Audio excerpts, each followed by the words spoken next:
Saya tidak peduli siapapun Anda. Anda pernah bermaksiat, Anda pernah berbuat salah. Kita manusia yang tidak luput dari dosa. Tapi saya ingin berikan tawaran dari Al-Quranul Karim. Quran surah keempat An-Nisa ayat 100, posisi paling kiri sebelah bawah. Pernah ada orang berbuat maksiat yang tak terlukiskan. Ada seorang yang pernah bunuh orang. Bunuhnya bukan 1, 2, 100 orang. Tak terlukiskan bilangannya.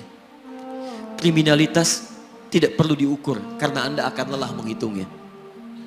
Ketika Allah berkenan memberikan hidayah kepadanya, Masya Allah.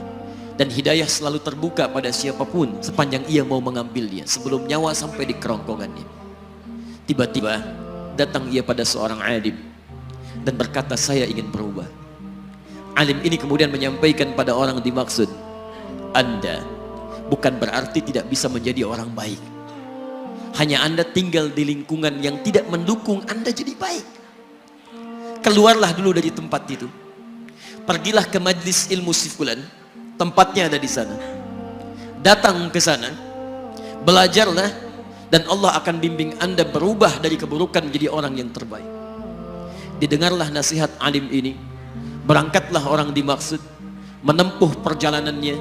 Tiba-tiba Masya Allah, belum sampai ke tujuan, di pertengahan jalan, konon disebutkan lebih sejengkal, tiba-tiba maut datang menjemputnya. Thumma yudrikul maut. Apa yang terjadi? Langkahnya dihitung sebagai ibadah. Dalam terapnya dia beristighfar, tobat kepada Allah subhanahu wa ta'ala. Taubatnya menghadirkan cinta Allah subhanahu wa ta'ala. Quran surah kedua ayat 222 di ujung ayatnya. Innallaha yuhibbut tawwabin. Allah mencintai orang-orang taubat. Dan cinta Allah menghadirkan ampunan bagi seluruh dosanya. Quran surah ketiga Ali Imran ayat 31, paling kiri sebelah atas. Qul in kuntum tuhibbunallaha fattabi'uni yuhibbukumullah. Allah cintai orang yang mau taat pada Rasulnya. Lihat, ketika Allah mencintai seorang hamba, wa yaghfir lakum dzunubakum, Allah ampuni seluruh dosa-dosanya.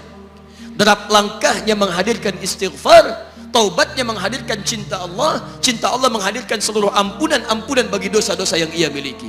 Maka apa yang terjadi? Di tengah perjalanan maut menjemputnya, thumma yudrikhul maut faqad waqa'a ajruhu 'ala Allah.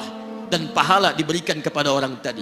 Di jalan, maaf, maut datang, taubat diterima, dosa diampuni, dan amalan didapati dengan derap langkahnya. Maka apa yang terjadi? Thumma yudrikhul maut faqad waqa'a ajruhu 'ala Allah. Pahalanya dituliskan oleh Allah, dakhalal jannah, kata Nabi, masuk surga orang ini. Anda bisa bayangkan, pernah bunuh orang 100 orang, mabuk tak terlukiskan, kriminalitas tak perlu dihitung. Ketika dia mau bertobat, datang ke majlis ilmu, Masya Allah, meninggal di tengah jalan, kata Nabi, dakhalal jannah. Bertobat diampuni dosanya, derap langkahnya ada pahalanya, dakhalal jannah. Turun ayat untuk melukiskan tawaran yang sama kepada kita. Wa may yuhajir fi sabilillahi yajid fil ardi muraghaman katsiran was'a. Siapapun yang mau berubah kembali pada ketentuan jalan Allah, kalau dia masih punya batas-batas kehidupan, kami akan berikan kelapangan di sisa hidupnya dan kelimpahan-limpahan kenikmatan selama dia hidup. Wa may yakhruj min baitihi muhajiran ila Allahi wa rasulih. Namun bila ada di antara mereka baru ingin berhijrah, ingin berubah jadi lebih baik dalam pandangan Allah dan Rasulnya, tiba-tiba thumma yudrikul maut, baru keluar dari tempat dia tinggal, belum sampai ke tempat dia belajar, datang maut menjemputnya. Faqad waqa'a ajruhu 'ala Allah. Kami terima semua amalnya, kami ampuni dosa-dosanya, dan kami tuliskan namanya di dalam surga. Bila 100 orang saja yang pernah dibunuh oleh orang ini, pernah bunuh 100 orang, mabuk tak terlukiskan, kriminalitas tak terhitung, mau berangkat ke majlis ilmu, tak sampai ke majlisnya, meninggal dia, bisa masuk surga. Masa Anda yang tidak pernah bunuh orang? Ada yang pernah bunuh orang di sini? Boleh angkat tangan? Ada polisi di sini, langsung saya sampaikan insyaallah. Anda gak pernah bunuh orang, Anda tidak pernah mabuk, Anda tidak pernah berbuat kriminalitas seperti orang dulu. Salah, wajar, tapi pintu tobat terbuka untuk kita semua.